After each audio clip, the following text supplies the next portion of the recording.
महर्षि आज दीपावली का शुभ पर्व है महाराज जी। देश विदेश में आपको बहुत लोग सुनने वाले हैं।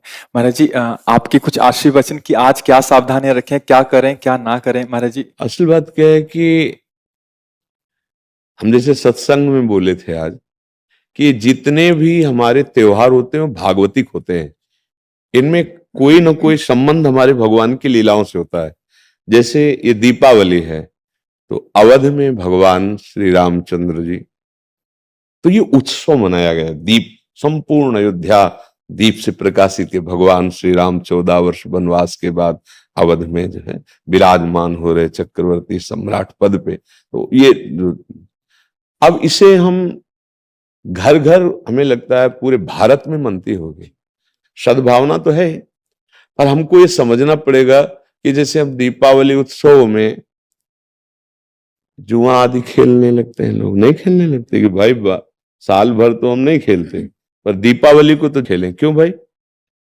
कहां लिखा हुआ है कि आप दीपावली को वो अपराध करें जिसमें कलयुग का वास रहता है, जिसमें बड़े बड़े धर्मात्माओं की भारी भारी विपत्तियां आई। धर्मराज युधिष्ठिर, महाराज नल, दमयंती, बड़े बड़े पावन चरित्र हैं महापुरुषों के। क्यों?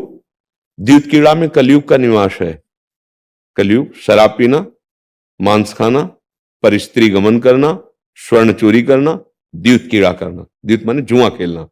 तो जैसे दीपावली को ज्यादा तो हमें ज्ञान नहीं, पर गांव में हमने देखा था कि जो लोग नहीं खेलते थे वो भी खेलते थे। आज हम दांव लगाएंगे पर प्रभु से पूजन करो, अपने प्रिया प्रीतम का या भगवत विग्रह किसी का, और बैठ जाओ माला लेकर के 12 बजे रात्रि तक खूब नाम मंत्र जप करो। बड़ा शुद्ध, कई गुना बढ़ करके लाभ मिलता है। दीपक जला लो घी का, खूब गुरु मंत्र जपो, नाम जप करो, द्यूत कीड़ा आदि नहीं। ये सब आपको असत मार्ग में ले जाएगी। तो ये जो हमारा त्योहार है इसका आंतरिक भी स्वरूप है। हमारे हृदय में भक्ति कर दीप प्रेम करी बाती। हमारे अंदर ज्ञान का प्रकाश। जैसे हम घर में दीपक जलाते तो अंधेरा जाता है ना, बाहर के अंधेरे जाने से हमारे हृदय का अंधकार तो नहीं मिटेगा ना। तो हमें हृदय का भी अंधकार नष्ट करना है। जब बाहर की दीपावली इतनी खुशी दे सकती है तो अगर अंदर की दीपावली हो जाए तो कितना आनंद आ जाएगा। फिर तो हम आनंद सिंधु में डूब जाएंगे। कौन सा दीप अंदर जलाया जाता है? भक्ति का दीपक और प्रेम की बाती।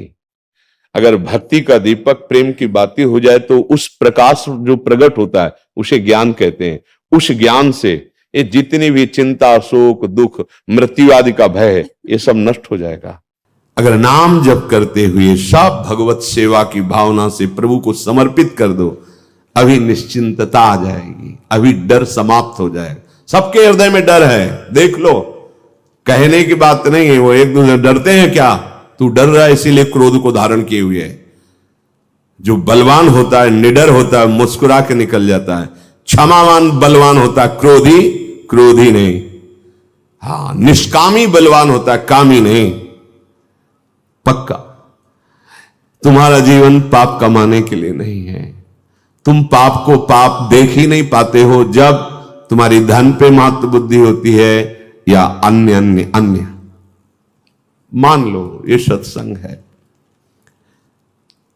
ये जीवन को व्यर्थ मत खोइए। बहुत बड़े विद्वान हैं धुंधकारी के पिता आत्मदेव, लेकिन पुत्र की कामना व्यथित किए हुई थी। पूरा प्रकरण है, हम केवल अंतिम प्रकरण उसका वो अधर्माचरण देख देख कर, पापाचरण देखकर उनको बहुत पश्चाताप हुआ कि जो हमें महात्मा मिले थे यदि उनसे मैं भगवत मार्ग की शिक्षा ले लेता, पुत्र प्राप्ति का ना हट करता तो आज मैं दुर्दशा को न प्राप्त होता। अब गोकर्ण जी से कहा कि बेटा मैं क्या कर सकता हूं, अब मेरी अंतिम समय की श्वासें बची जितनी, कैसे मुझे भगवान मिल सकते? मैं जान गया, मुझे वैराग्य हो रहा है संसार से। तब उन्होंने कहा था धर्मम भजस्व सततम त्यज लोक धर्मान सेवन सदा साधु पुरुषन जहि काम तृष्णाम अन्यस्य गुण दोष चिंतन मासु मुक्त्वा सेवा कथा रसमहो नितराम पिबत्वम। हे पिताश्री गोकर्ण जी ने कहा धर्मम भजस्व सततम, सतत धर्म का भजन करना चाहिए।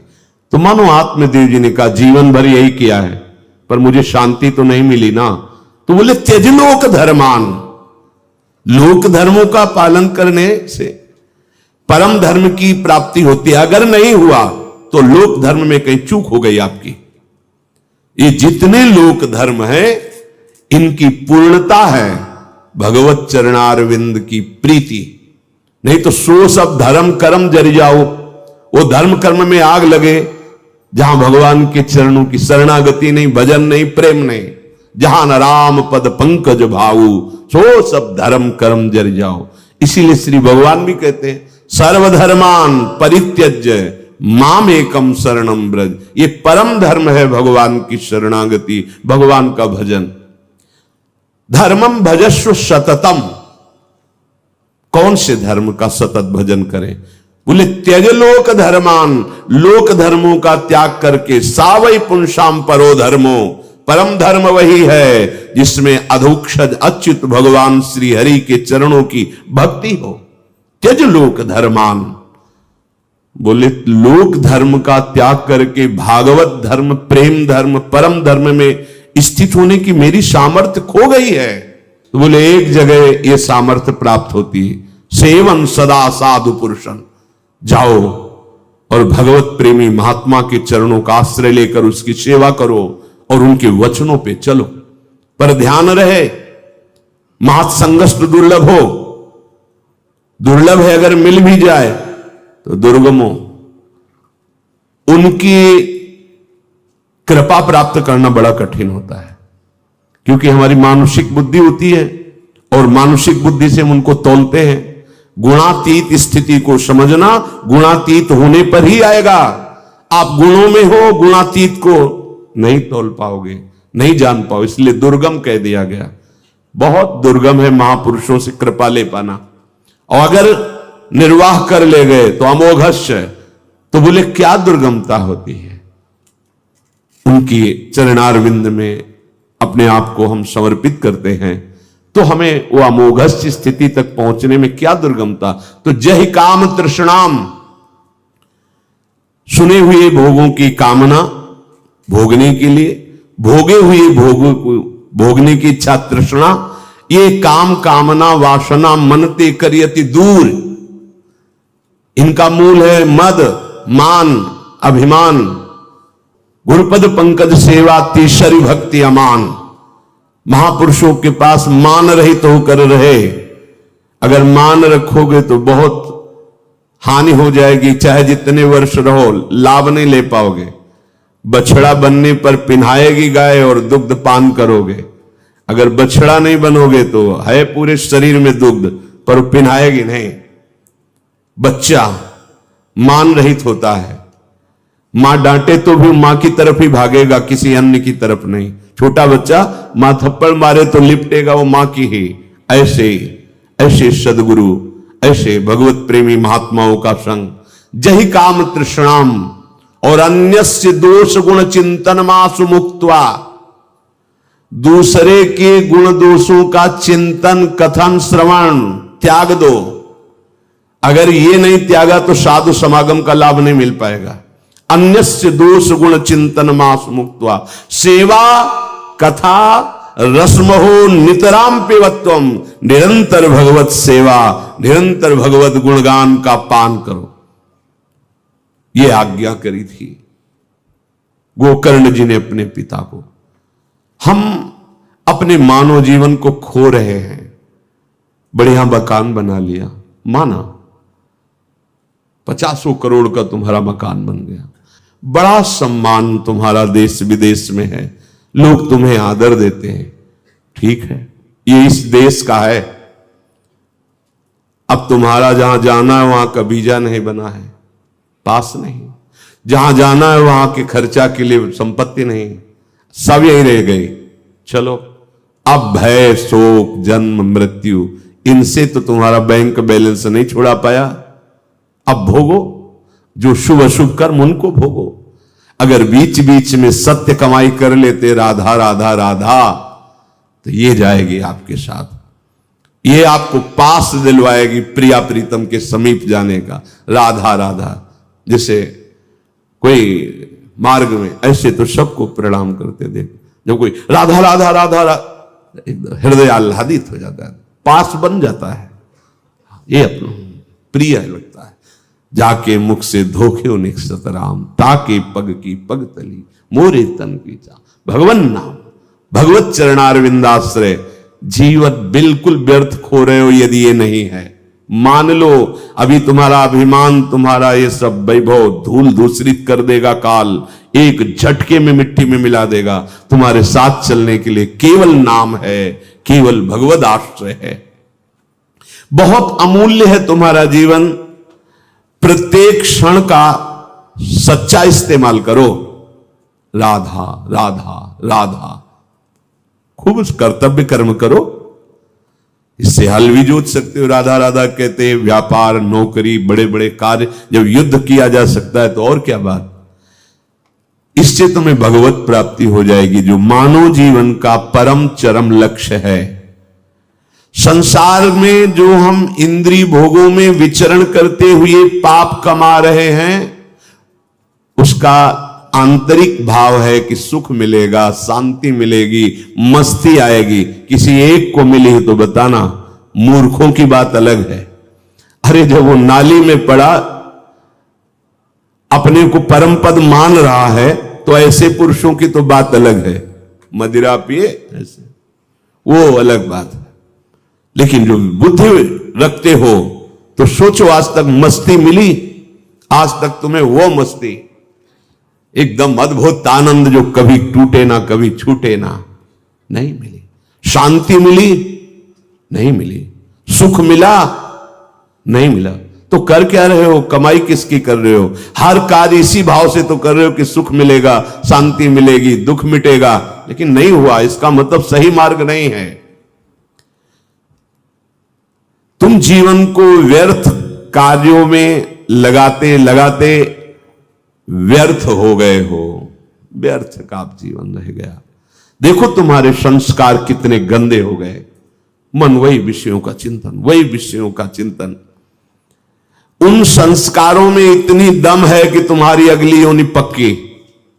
ध्यान दो, बार बार वही भोग, वही भोगों का चिंतन, वही धन, वही वैभव, अगला योनि पक्की, तुम्हारी जन्म पक्का। भगवान की स्मृति तो कभी पकड़ी नहीं, भगवान की स्मृति से संबंध बना नहीं, कभी कोई ऐसा साधन नहीं किया जो व्यर्थ ना हो जाए। मान लो पुण्य इकट्ठा किए, बहुत पुण्य आत्मा हो, तीर्थ हो, स्नान किए, बड़े बड़े दान करते हो, और एक भक्त की निंदा कर दी, सब खत्म।